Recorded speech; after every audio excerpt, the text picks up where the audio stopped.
Oh, it's either it was too clear or we didn't understand a thing.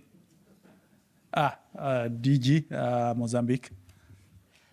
Thank you, Honorable SG. My question goes to Honorable Minister Ursula regarding the universal access and the project that you are implementing in Ghana. As I understood, the government is investing in a partnership, private and public and private partnership. How did you manage the legislation that put apart the government, the state has a regulator, and the private sector? Is there any change on legislation, or how do you manage it? Thank you.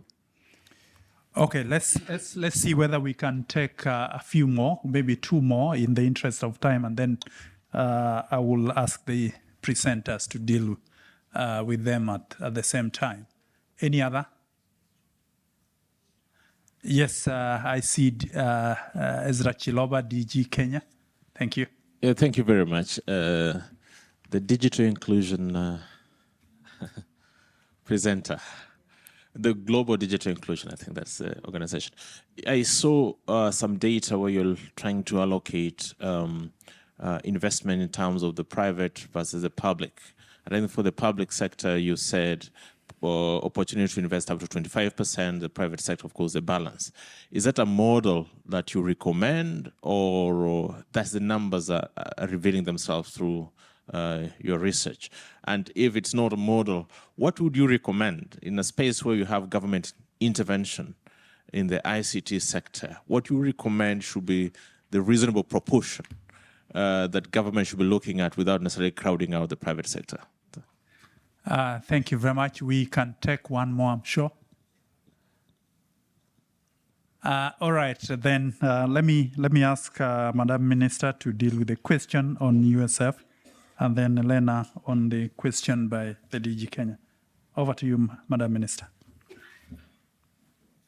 You can do it from there.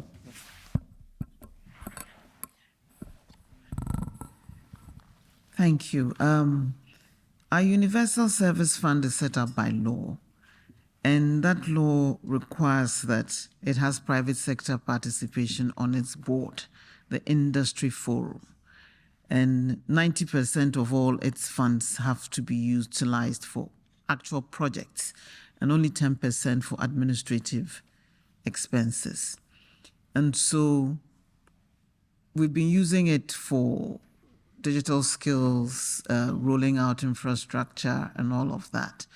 And the industry players, normally the network operators who sit on the board, are also part of the decision-making process.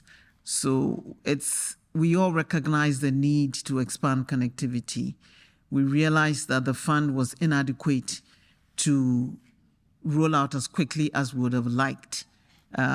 If you look at the example from 2009 to 2016, using the fund, we were only able to roll out 78 rural telephony sites.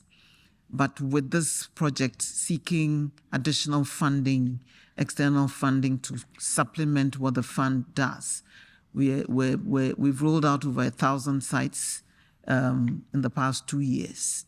And so it's just accelerated the rate of expansion of the project instead of utilizing the fund. So we use everything that we get and manage those resources well. Those provisions are being even the legal provisions are being looked at again. The law also indicates that we should have a differential rate or charges for the rural telephony sites so that it can be rolled out at a cheaper cost to the rural users than the regular users. So we're utilizing all of these strategies to ensure that we can roll out as quickly as possible. But even our pace of rollout for us is still too slow. And so we need to accelerate it because there's still another 4 to 5 million who, despite this project, are still not connected. And we need to look at that as well. I hope I've answered your question. Thank you very much, Honorable Minister, for your response. Eleanor?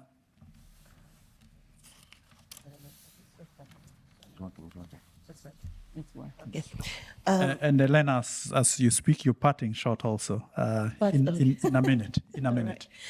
So about the split. So this is based on a model that we had developed, the one which generated the $428 billion work with the ITU.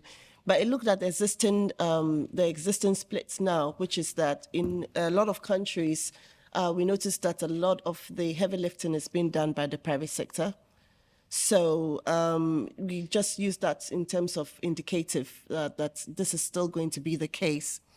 And so there's a 25%, and then where there's a lot of liberalization within the market, the tendency is that you have a lot more private sector players doing a lot of the investing in the space. There isn't a one solution about what it should be. I think a lot depends on each country and what their own vision is. But I think that generally it's still good to have a very competitive space where private sector would go into the market. They go to the capital markets and able to get financing. But where governments can come in is what I talked about in terms of the regulatory environment, and then also looking at ways in which they could perhaps subsidize in some of the let's say backbone or other key investments that are required in terms of infrastructure. So for me, my parting shot is still going to be the same thing about there's a huge business case to be made. There are some funds that are sitting unused. I don't know whether it's possible to, for instance, ask countries that are not using their funds to probably loan it to another country. I don't know if that's good. There are many models we can look at. But I also think that we should also tap into, I've talked about the ESG funds and climate change. There's a lot of funding that's coming in that space, and a lot would also come from the kind of legislations we have in our countries to be able to support that. Thank you. Thank you very much, Elena. Maurice, your parting shot. In a minute or less. In a minute or less. Yes, I think that the power of exponential models in environments, particularly the rural environments, is really the direction we need to look in. The resources are there, and through partnerships like the N50 partnership, there's a lot of industry support. And what they're looking for is a meaningful expression of that on the ground. And I think one of the things we're trying to do is give industry an interface with this dire need to bring the SDGs into these communities. And industry is grateful to find that expression, and NGOs can do things far more quickly and for far less money than big industry can. And that's another powerful point. Thank you very much, Raf. Thank you. There are opportunities in rural areas. Let us make sure that we cover every place. We leave no one behind. We leave no place behind. They all equally require digital inclusivity. Thank you. Thank you, Honorable PS from the Gambia. Thank you. I was saying that, as mentioned by the Honorable Minister earlier, that where there is infrastructure and services, it stimulates demand. And this is the experience we have in Gambia too. I think, just call on all potential investors to really invest in these rural areas. The demand is there. It's just that it is dormant, but once the infrastructure and the services are there, you'll be surprised how, the demand grows in those areas. In the Gambia, when we started GSM, it was dimensioned for 15,000, and that was a study by Alcatel and Sofracom. Within 6 months, it went to 120,000. They had to rush to see how they expand the infrastructure. And this is what is happening everywhere in the country. Whenever there's a network, the demand just shoots up. Thank you very much, PS. Honorable Minister, a minute or less.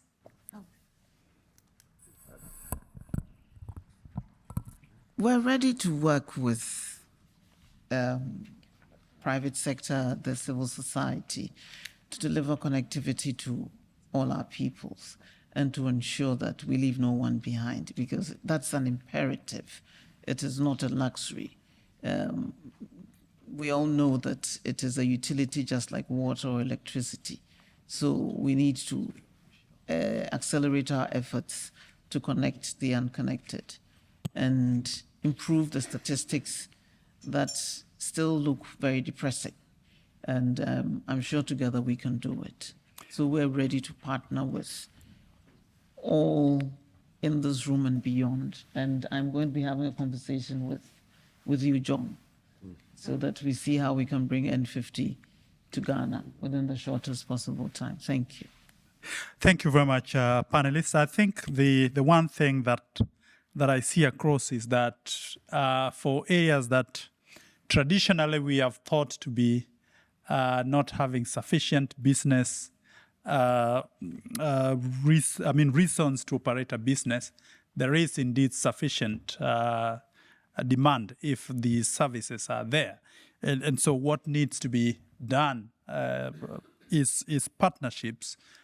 Industry is always available. I've seen quite a huge measure of the civil society movements that are willing to work with governments and industry in terms of facilitating low-cost models for accessibility of services in the rural areas. So I think partnerships and the availability of everyone to work for countries that seem to have sufficient funds in their universal service funds that are lying idle.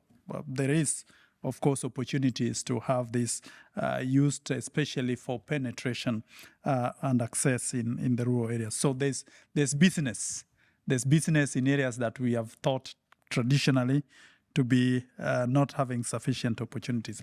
Let me close the session. Sorry, I've gone nearly 10 minutes ahead of my time to thank the Honorable Minister of the Gambia, the Honorable PS, my friend Eleanor, Morris, and Raph for sharing your experiences with us, and to CTO for putting this together, especially at this time of the year, and for the Honorable Ministers, DGs, for sitting through this session with us. Thank you very much. And so we come to the close of this session.